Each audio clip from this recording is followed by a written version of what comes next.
सबको लूटा गया है, सबके पैसे छीने गए हैं। आखिर में बगदाद वाले आका की बारी आई है। कहा तुम पे क्या है? कहा 40 सिक्के सोने के हैं। कहा किधर है? कहा माँ ने सिलाई लगा के रख दिए हैं। कहा दिखा किधर है? जब सिलाई तोड़ी गई खन खन सिक्के गिरते हैं। उसने कहा कैसा बच्चा है, जानबूझ के अपना नुकसान कर रहा है। अगर झूठ बोल देता हमें तो मिल ही नहीं रखे थे तो बच जाते। तूने सच बोल करके इन पैसों को गवा दिया है। बगदाद वाले ने मुस्कुरा के कहा था कितने अजीब लोग हो, अगर मैं झूठ बोल देता पैसा तो बच जाता, लेकिन माँ से किया हुआ वादा टूट जाता। कहा कहना क्या चाहते हो? कहा मेरी माँ ने वादा किया था झूठ ना बोलना। कहते माँ की जबान पे 40 सिक्के तो क्या है, 40,000 कुर्बान है। डाकुओं के सरदार ने कदम पकड़ लिए, कहने लगे माफ कर देना। मैं आपसे गुजारिश करता हूँ खुदारा नौजवानों, अपने बच्चों को हुजूर का दीन दो, हुजूर का इश्क सिखाओ। मैंने कहा वक्त मिले तो दिन में एक बार मदीने वाले पे दुरूद जरूर पढ़ा करो। हमने अपने बच्चों को कुत्ता बिल्ला पढ़ाया, हमने अपने बच्चों को तालीम दी, लेकिन कुरान से दूर रखा। माएँ बहनें बैठी हैं, ये हर घर की कहानी है। बच्चे तैयार हो जाते हैं, कभी गाड़ी आने में देर होती है, कभी नाश्ता तैयार होने में देर होती है, तो अम्मा क्या करती है, ले लल्ला थोड़ी देर गेम चला ले, तब तक मैं टिफिन तैयार कर दे रही है। हमने 10 मिनट अपनी मजबूरी की वजह से मोबाइल उसके हाथ में दिया, फिर वो उसकी बीमारी बन गया, बीमारी बन गया। 10 मिनट के लिए मोबाइल हाथ में दिया हमने और कहा ले बेटे इसे संभाल के रख। चला थोड़ी देर, 10 मिनट हमने नाश्ता तैयार किया। ये मेरी बहन तू भी तो कनीज़े फातिमा ज़हरा है, तुझे भी तो जन्नत में जाना है। मेरी बेटी मेरी बहन खुद भी संभरो, बच्चों को भी संवारो, और ये उसूल बना लो जब आपके बच्चे खुदा के वास्ते, जब आपके बच्चों के लिए 10 मिनट गाड़ी आने में लेट हो या नाश्ता तैयार होने में ताखीर हो, हाथ में मोबाइल न लेना। 10 दानों की बच्चों के लिए तस्बीह बनाओ। जब बच्चा बैठ जाए टेबल पे, उससे कह बेटे ले हुजूर पे दुरूद पढ़, तब तक मैं नाश्ता बना के ला रखी हूँ। मदीने वाले पे दुरूद पढ़, तब तक तेरी गाड़ी आ रखी है। खुदा की कसम खा के कहता हूँ शायद कौम के नारों से इतनी जल्दी सलाहुद्दीन ना आए जितनी जल्दी माँ के दुरूद पढ़ाने से सलाहुद्दीन आ जाए।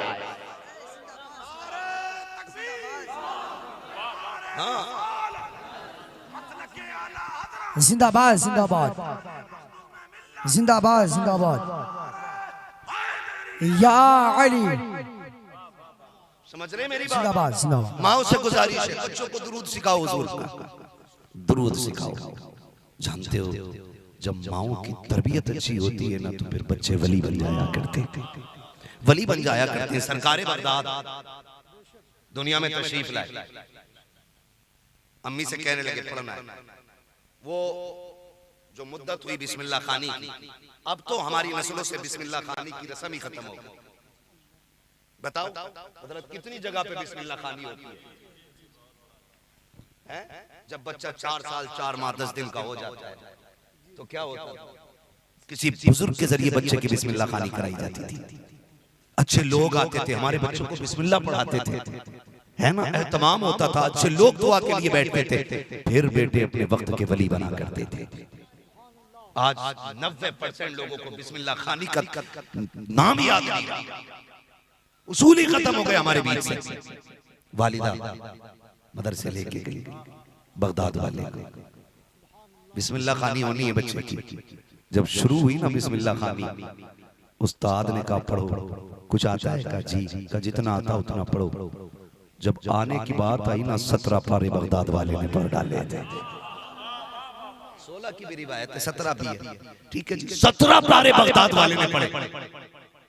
उस्ताद कहने लगे बेटे पढ़ने आए हो कि पढ़ाने आए हो? गर्दन झुक गई। उस्ताद का एहतराम देखे। बगदाद वाले से उस्ताद कहते बेटे जहां 17 पारे पढ़े थे वहीं पे बाकी पारे भी पढ़ लिए होते। कहते हैं हज़रत मैं किसी मदरसे में गया ही नहीं किसी मदरसे में। कहा फिर ये पढ़े कहां से? कर रब ने मेरी माँ को 17 पारों का हाफिज बनाया है। कहने लगे जब माँ के शिकम में था ना तभी मैंने 17 पारे याद कर डाले थे।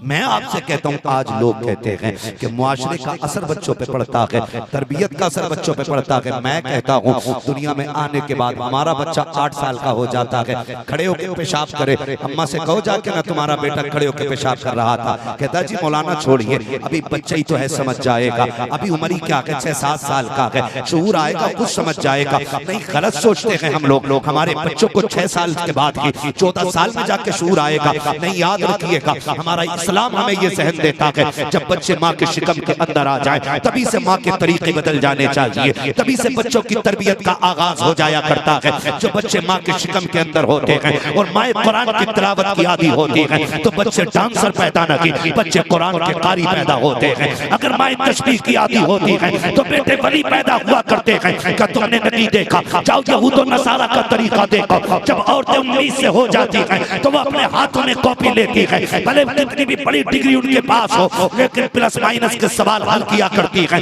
क्योंकि उनकी उस तालीम का असर बच्चे के जहन पे पड़ा करता है। ये तो आज की तरक्की है, हमने 1400 साल पुरानी तरक्की भुला डाली है, हमने वो तरबियत भुला दी है जब पैगंबर ने हमें अता की थी। जब बच्चे माँ के शिकम के अंदर आए, माँ को कुरान का आदी हो जाना चाहिए, लहजे संभाल के बात करना चाहिए, अपने बच्चों से प्यार से बोलो, किसी से लड़ने की जरूरत लगी है। और शौहरों से भी गुजारिश है जब औरतें 19 से हो जाएं उनके साथ ज्यादती न करना, सख्त लहजे से बात न करना, वरना आपके बच्चे जो पैदा होंगे या तो ज़हनी मासूम पैदा होंगे या ज़हनी मरीज पैदा होंगे या आसाबी एतबार से कमजोर पैदा होंगे।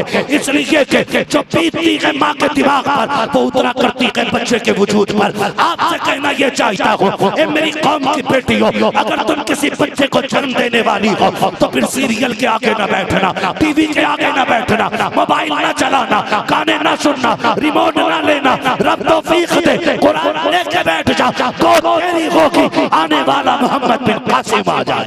नारे तकबीर, नारे रिसालत, उलमाए अहले सुन्नत। जाओ जाके बहनों को बता दो, सरकार गौसे पाक कहते हैं कि मैंने ये 17 पारे तब हिफ्ज़ कर लिए थे जब माँ के शिकम में था। कैसे कैसे? फरमाते हैं कि मेरी माँ आटा गूंथती थी तो कुरान पढ़ती थी। बोले सुभान अल्लाह। हाँ, अगर अब भी दिल पे असर ना हो ना तो फिर मौलवी मुजरिम नहीं, फिर जाके कमाई सर्च करना कि हराम की थी कि हलाल की थी। जो बगदाद वाले की महफिल में मुंह नहीं खुल रहा था, और या फिर पूछना अम्मा तरबियत कैसी की थी। तवज्जो है सारे लोगों को जो मैं बात अर्ज कर रहा हूँ आपसे? क्या कहा मैंने? अल्लाह आपको सलामत रखे, सब कुछ याद। ऐसे भी जज्बात में ना बहें कि भूल जाए।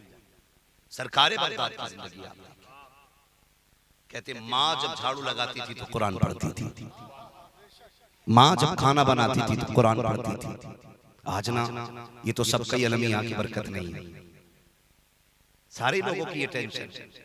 कई फोन आते हैं अब्दुल कादिर भाई बड़ा कमाते हैं भाई, मगर क्या करें, खूब पैसा आता है लेकिन पता नहीं क्यों खत्म हो जाता, बचता ही नहीं।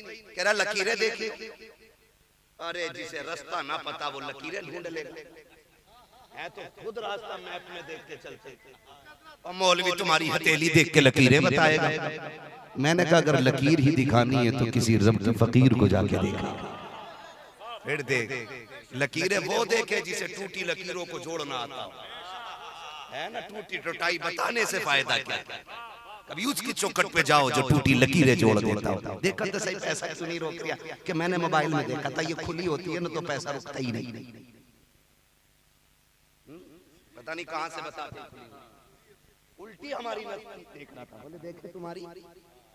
मैंने हमारा मुकद्दर बहुत अच्छा है, रब ने हमें हुजूर का नौकर बनाया है, बात ही खत्म। और हम तो खुल के कहते हैं कोई घमंड नहीं, कोई औकात नहीं, हमारी औकात तो साइकिल भर नहीं थी।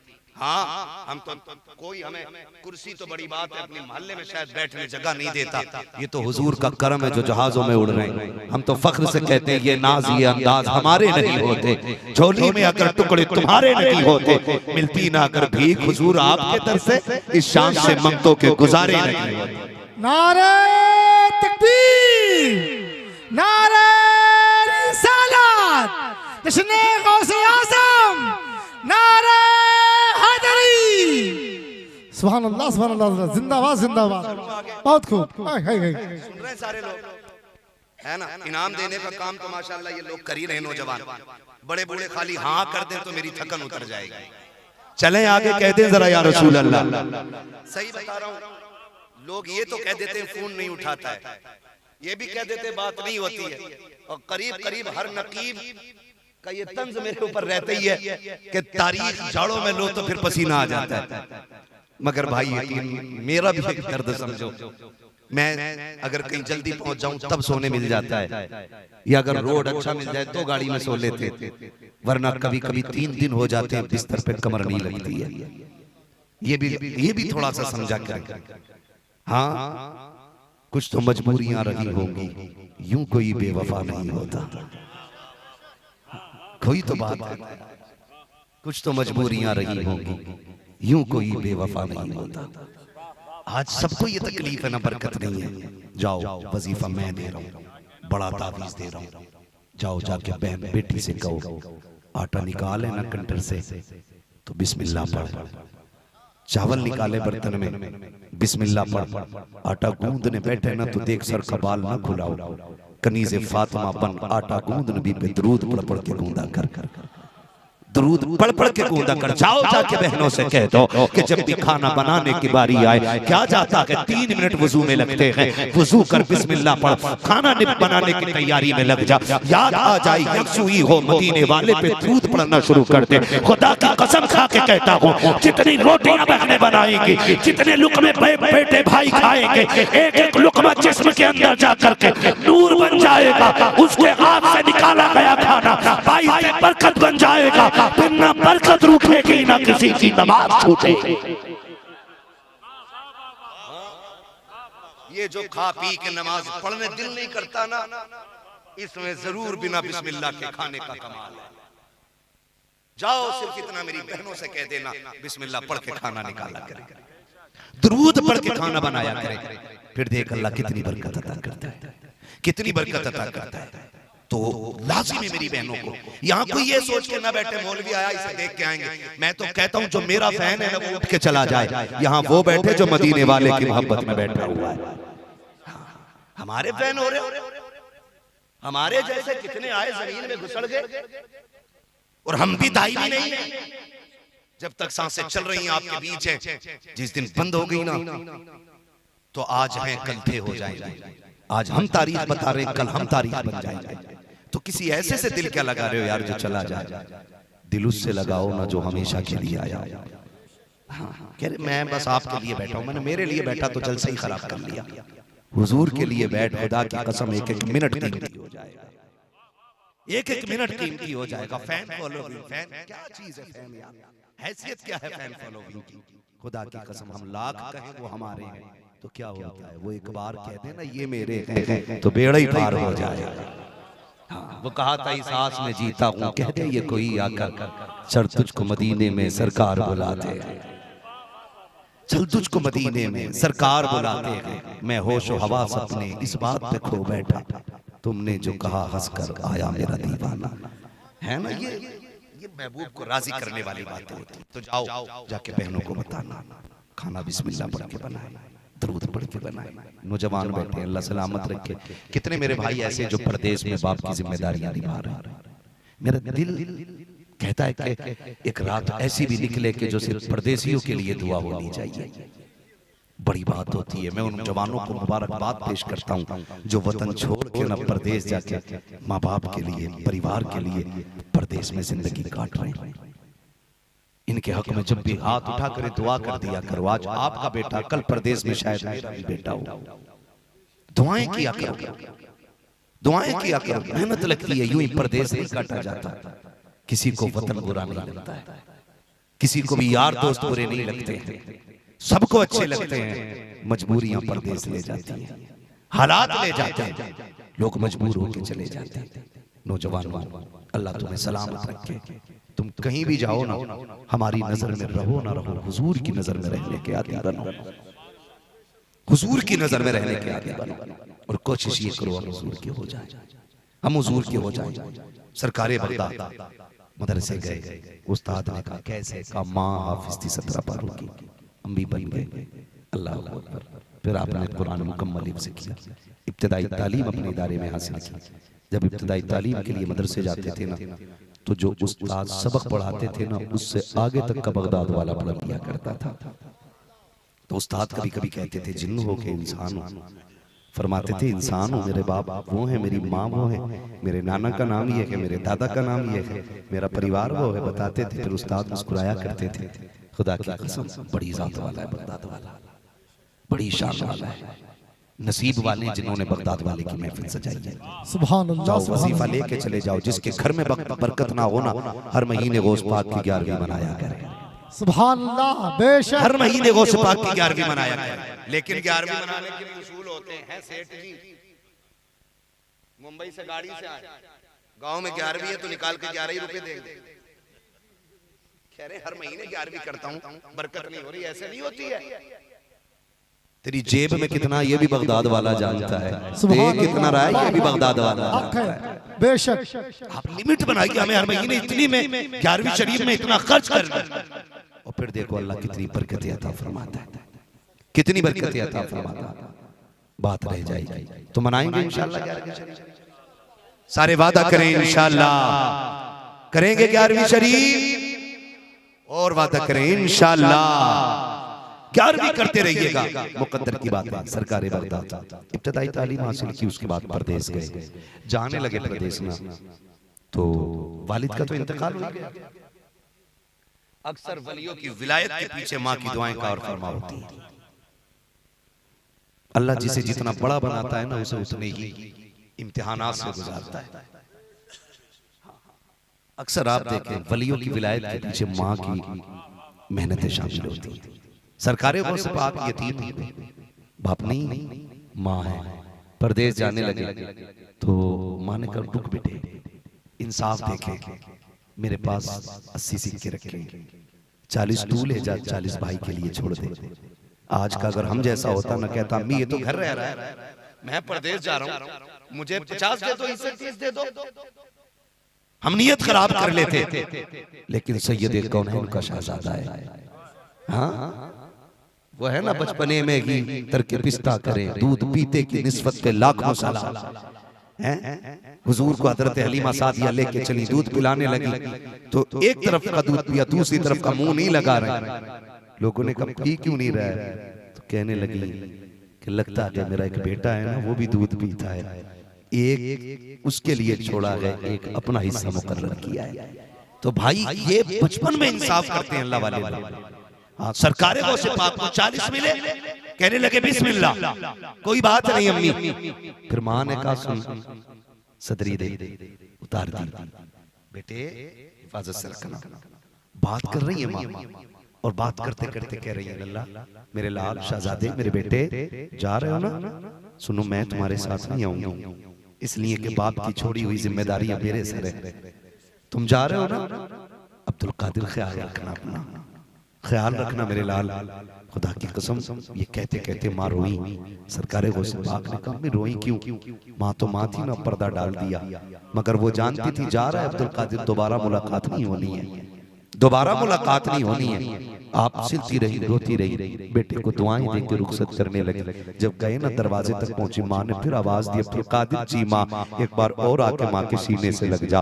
माँ जानती थी फिर जब आएगा बेटा तो माँ दुनिया छोड़ चुकी होगी, तारीख गवाह है। ओ लोगों तुमसे मेरी गुजारिश है, खुदारा परदेश जाया करो। मैं बीवियों के हक मारने की बात नहीं करता हूँ, मैं ये नहीं कहता हूँ इनको सताओ, क्योंकि ये भी आपके लिए आई है। इन्होंने बाप तुम्हारे लिए छोड़ा, माँ तुम्हारे लिए छोड़ी, बहन तुम्हारे लिए छोड़ी, भाई तुम्हारे लिए छोड़ा है, बचपन की सहेलियां तुम्हारे लिए छोड़ी हैं, घर पुरानी यादें तुम्हारे लिए छोड़ आई है। इनका हक है कि इनके साथ इंसाफ किया जाए, इनके साथ प्यार से पेश आया जाए। लेकिन ऐसा भी नहीं होना चाहिए कि जब परदेश जाते हो 3 घंटे बीवी से तन्हाई में बैठ करके हाले दिल कह के भी जाते हो, सुन के भी जाते हो। कम से कम खुदा 10 मिनट बैठ के तन्हाई में माँ से बात कर लिया करो। तुम्हें क्या लगता है कि तुम्हारे गम में सिर्फ तुम्हारी बीवी रोया करती है? नहीं, तुम्हारी बीवी तुम्हारे सामने रो सकती है, लेकिन माँ तन्हाई में छुप छुप के रोया करती है। वो परदेश जाने वालों, तुम्हें क्या पता है जब तुम परदेश में जाकर के 8 दिन माँ को फोन नहीं करते हो, वो किसी से शिकायत नहीं करती है। क्यों? क्योंकि वो जानती है अगर पड़ोसी से जाके कहूंगी कि फोन लगा दे बेटे से बात करनी है, शायद वो पूछेगा तेरा बेटा बात करता है कि नहीं, इससे मेरे बेटे का राज खुल जाएगा, तो इज्जत बेटे की चली जाएगी। माँ किसी के फोन से बात करने तैयार नहीं होती है। जब तुम्हारा फोन बीवी के पास आती है, माँ चुपके जाके दीवार के पास खड़ी होती है, उससे तुम्हें बात करने का वक्त नहीं मिलता है, लेकिन वो मेरी बीवी के लहजे से तेरी बातों का अंदाजा लगा लेती है और उसी से नाराजी हो जाया करती है। ये देखो मेरे हाथ जुड़े हैं, तुम्हें खुदा का वास्ता जब तुम परदेश जाया करो तो माँ से झूठे वादे ना किया करो, उसकी दिल शिकनी ना किया करो। अगर बीवी से हफ्ते में एक बार बात करते हो तो माँ से 2 मरतबा बातें किया करो, इसलिए कि बीवी के लिए तेरे प्यार का सहारा भी है, शोहर का दौलत का सहारा भी है, लेकिन खुदा की कसम ये माँ होती है जिसे औलाद की दौलत नहीं बल्कि औलाद की सेहत प्यारी हुआ करती। नारे तकबीर, नारे रिसालत, हुकूके वालिदैन, नारे हैदरी। इतनी माएँ कहती हैं मौलवी जरा बात कर देना, जब से बेटा गया है दुबई तब से फोन नहीं किया है, जब से सऊदी गया है उसने बात नहीं की है, जब से पुणे में है तब से बात नहीं की है। वो यार हैरत आनी चाहिए, तुम किससे मुंह मोड़ रखे हो? खुदा की कसम खा के कहता हूँ अगर माँ बाप रूठ जाए तो खुदा पाक भी राजी नहीं होता है। अगर तुम ये चाहते हो तुम्हारी दौलतों में बरकतें होने लगे तो माँ बाप के कदमों में बैठा करो। अगर तुम ये चाहते हो तुम्हारी उम्र में बरकतें हो तो माँ बाप के कदमों में बैठा करो। अगर तुम ये चाहते हो परिवार सुख में रखे तो माँ बाप के कदमों में बैठा करो। अगर गुर्बत आ गई है तो इनका आंचल पकड़ के रब से भीख मांगा करो। अगर मुसीबतें आ गई हैं बाप की जूतियां सर पे रख के दुआएं मांगा करो। खुदा की कसम माँ बाप वो दौलत होते हैं, अगर 70 वली बैठ के तेरे हक में बददुआ करें और एक माँ बैठ करके दुआ के लिए हाथ उठा दे, अल्लाह 70 वलियों को डाल सकता है, लेकिन औलाद के हक में माँ की दुआ नहीं डाली जाती।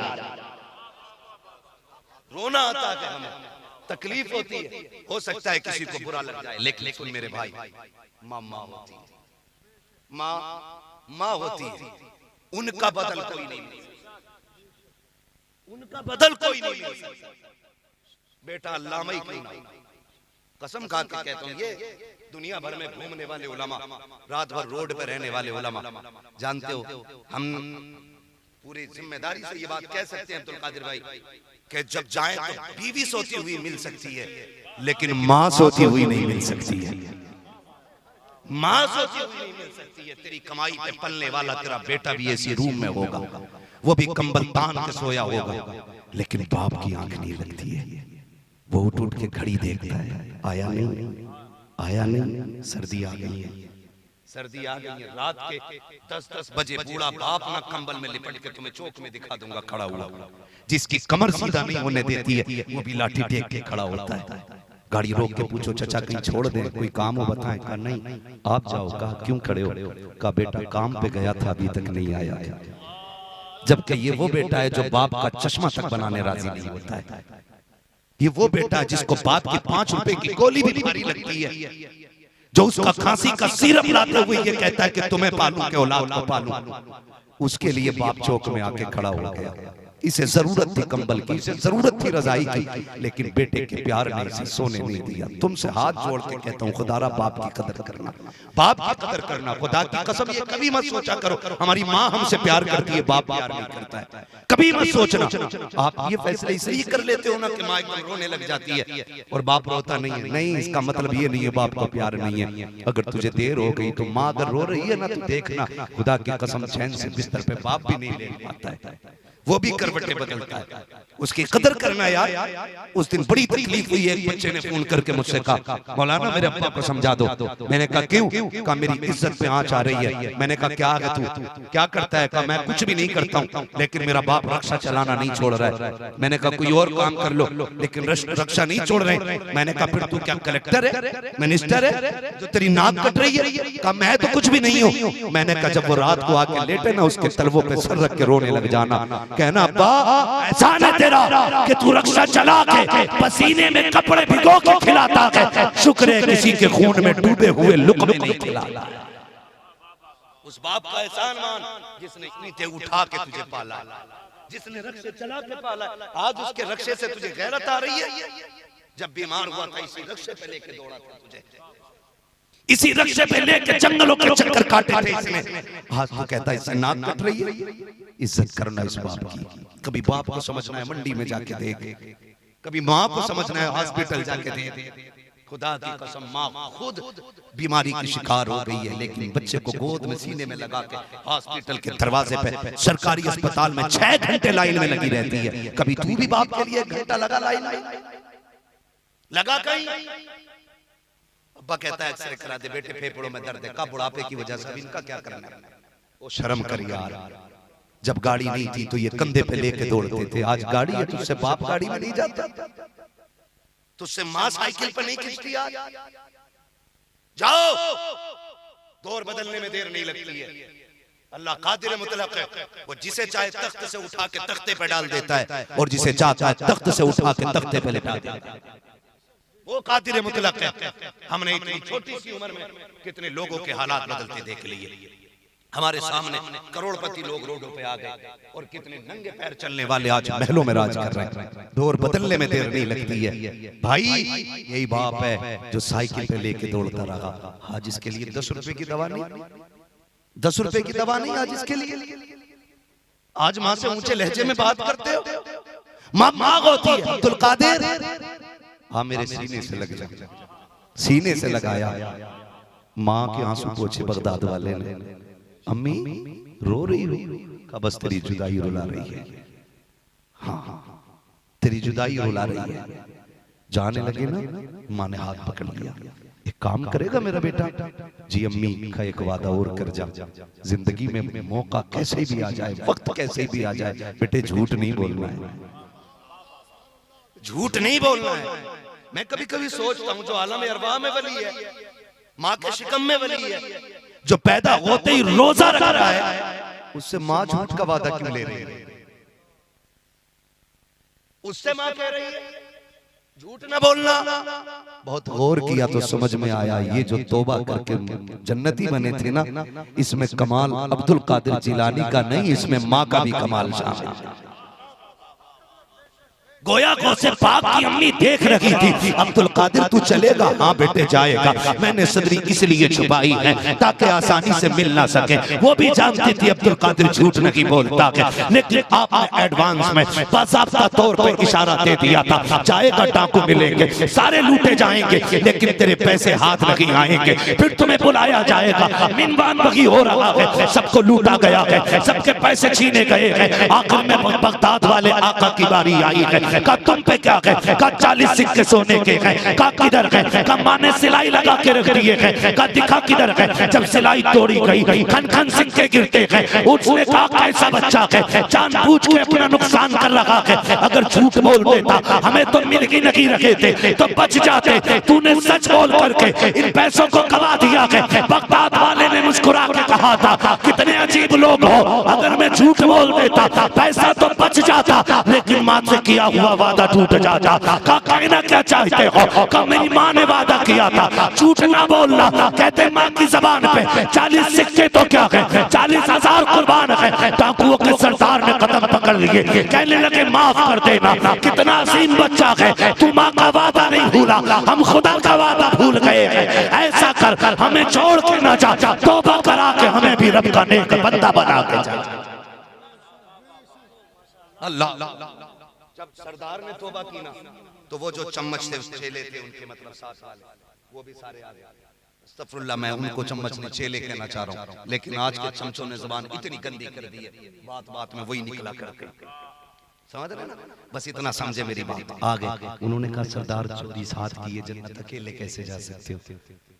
जन्नत अकेले कैसे जा सकते हो? का फिर का तुम जन्नत में जाओगे तो हम भी तो जाएंगे। फिर सब ने तौबा की। और बगदाद वाले का कमाल ये था, जिसे तौबा कराते थे ना, उसे सिर्फ तौबा नहीं कराते थे, उसे रब का वली बना दिया करते थे। उसे रब का वली बना दिया करते थे। बातें बहुत बढ़ जाएंगी, वक्त हो गया मेरे अजीज। जब तक जिंदा रहना बगदाद वाले की 11वीं करते रहना। मुबारकबाद के मुस्तहिक नहीं उन नौजवान जिन्होंने बगदाद वाले की 11वीं की महफिल सजाई है। अल्लाह इन बच्चों के माँ बाप की उम्रों में बरकत अता फरमा दे। अगर चले गए हैं दुनिया से तो अल्लाह उन्हें बेहिसाब जन्नत अता फरमा दे, बेहिसाब जन्नत अता फरमा दे। जो बगदाद वाले का हो जाता है वो मदीने वाले का हो जाता है, और जो मदीने वाले का हो जाता है वो काबे वाले का हो जाता है। ठीक है ना? तभी बरेली वाले ने कहा था कादरी कर कादरी रख कादरियों में उठा कदरे अब्दुल कादिर कुदरत नुमा के वास्ते। तो 9-10 तारीख को बिलग्राम शरीफ का उर्स है, आएंगे इंशाअल्लाह। सुने, सैयदों के घर की मेहमानी ना मुकद्दर से मिला करती है। उस दिन ना इंशाअल्लाह वुल अजीज जितने भी आएंगे सब पे मदीने वाले की नजर होगी। मैं नहीं चाहता मेरे बेटे की बात खराब हो, मेरा बाप नहीं चाहता मेरे बेटे की बात खराब हो, मेरे दादा ने नहीं चाहा मेरा पोता जलील हो। जब हमारे आबा व अजदाद अपनी नस्ल को इज्जत देना चाहते हैं तो फिर जब उवैस मियां के मेहमान बनेंगे, क्या मदीने वाले के उन पे नजर करम नहीं होगी? वाह वाह वाह वाह, है कि नहीं? आएंगे इंशाअल्लाह। नो नो नो कहते इधर वालों को नोट देना अलग से कार्ड छपा के दे देना। कितनी तारीख है? नो। हाँ, चचा ने हाथ उठा दिया। देखो भाई, एक बात याद रखो, जवानी उम्र से नहीं होती है, जवानी जज्बात से होती है। हाँ, जवानी जज्बात से होती है। अगर जज्बा खत्म तो जवानी खत्म। और 70 साल में भी अगर जज्बा सलामत है ना तो जानते हो बुढ़ापे में बंदा जवान होता है। उन्होंने चचा ने हाथ उठाया, उम्मीद है जब यहाँ के बूढ़े लोग इतने मजबूत हैं तो जवान और भी ज्यादा मजबूत होंगे, है ना? कौन सी तारीख है उसकी? 9-10 इंशाअल्लाह हम चलेंगे। कारी साहब से का हुक्म है कि हुजूर का शजरा पढ़ लूंगा। है क्या राय आपकी? अगर सुभान अल्लाह कहते हुए थके नहीं हुए ना भाई, खड़े होकर अगर पढ़वाओगे मेरी हालत खराब हो जाएगी।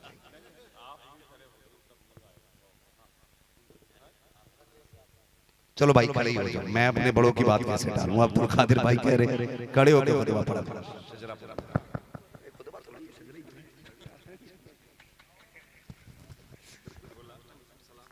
अच्छा, मसला सलाम का। बहुत अच्छे लोग हैं माशाल्लाह, कहते हैं जरा सुभान अल्लाह।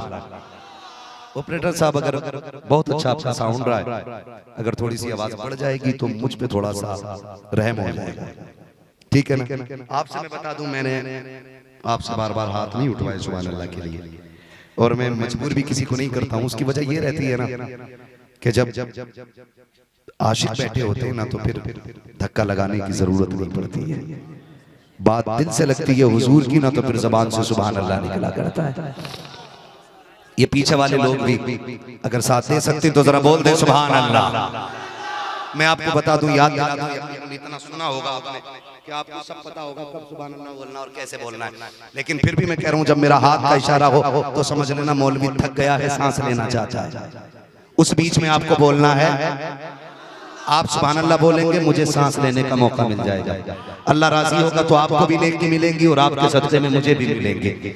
जो बच्चे छोटे छोटे बैठे, मैं इनके माँ बाप को मुबारकबाद पेश करता हूँ कि इन बच्चों की तरबियत आपने अपने लिए न की, मदीने वाले मुस्तफा के लिए की है, हुजूर के लिए की गई है तरबियत। माशाअल्लाह, जरा सारे बोल दे सुभान अल्लाह। देखो यहाँ जो कोई ये ना सोचे मैं सेठ हूँ, मैं बड़ा बूढ़ा हूँ, मैं यार सुभान अल्लाह तो मेरी शान के खिलाफ नहीं। नहीं, यहाँ जितने छोटे होके बैठोगे उतने बड़े होके जाओगे, ठीक है ना? जिसे गिरना नहीं आता उसे उठना नहीं आता। अस्सलाम वालेकुम। हमारी वीडियो और देखने के लिए सब्सक्राइब करना ना भूलें।